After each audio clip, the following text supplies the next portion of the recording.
တနက်လောကရဲ့ဘရင်လို့တင်စားခံထားရတဲ့ AK47 ဆိုတာနဲ့လူတိုင်းသိကြမှာပါကဘာတဝမ်းမှာလည်းအလုံးရေတန်းပေါင်းများစွာပြန့်နှံ့နေပြီဖြစ်ပါတယ်ဒါပေမဲ့လူတော်များများမသိတာကတော့အခုလိုလောကကြီးထဲမှာပြန့်နှံ့နေတဲ့တွေက60ကတခြားနိုင်ငံတွေကတူပထုတ်လုပ်ထားတဲ့မိတူတွေပဲဖြစ်ပါတယ်မူလဆိုဗီယက်ပြည်ထောင်စုရဲ့စက်ရုံကနေတိုက်ရိုက်ထုတ်လုပ်ခဲ့တဲ့မူရင်း AK47 အစစ်မှန်ကတော့10လောက်ပဲရှိပါတယ်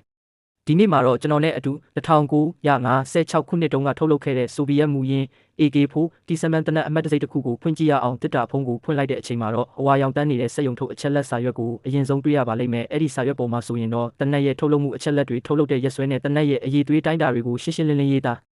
တက်တာရဲ့ဒီဇိုင်းကတော့အတော်လေးကိုစီမံထားပါတယ်နှစ်ဖက်စလုံးမှာတီးတန့်ခွဲခြားထားတဲ့အကန့်တွေရှိပြီးအဲ့ဒီအကန့်တွေအပေါ်မှာတော့မူရင်းလက်ဆွဲဆွဲဆုံးသုံးဓာတ်မြောင်တွေကိုတိတိကျကျထည့်သိမ်းထားတာကိုတွေ့ရပါမယ်နှစ်ပေါင်း80ကျော်ကြာမြင့်ခဲ့ပေမဲ့လည်းဒီဓာတ်မြောင်တွေကတော့အယောင်မမိန်ပဲအစ်စ်တိုင်းပဲရှိနေစေဖြစ်တယ်လို့ဓာတ်သွားတွေကလည်းအခုထက်ထိထက်မြက်နေတော့မှာပဲဒီဓာတ်မြောင်ကတိုက်ပွဲမှာအသုံးပြုရုံတင်မကပဲဓာတ်အိမ်နဲ့တွဲလိုက်ရင်တော့ကက်ကြီးဖြစ်ပါအသုံးပြုနိုင်ပါသေးတယ်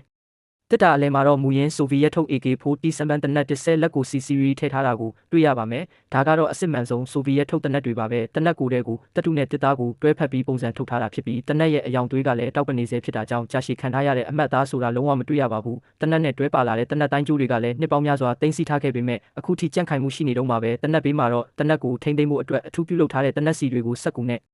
တိတိကျကျထုတ်ပိုးထားတာကိုတွေ့ရမှာပါတက်တာရဲ့အောက်ခြေမှာတော့အဲ့ရဲ့အဓိကအစိပ်ပိုင်းဖြစ်တဲ့မူရင်းကြည်အိမ်20ခုကိုထည့်ထားပါတယ်။ကြည်အိမ်တစ်ခုစီတိုင်းဟာ9.623မီလီမီတာရှိတဲ့ကြည်စံ3စက်တောက်အထိထည့်သွင်းနိုင်ပြီးသူတို့ရဲ့ပြည့်ခတ်မှုစွမ်းအားနဲ့တည်ငြိမ်မှုကတော့ပြောစရာမလိုအောင်ကိုကောင်းမွန်လာပါတယ်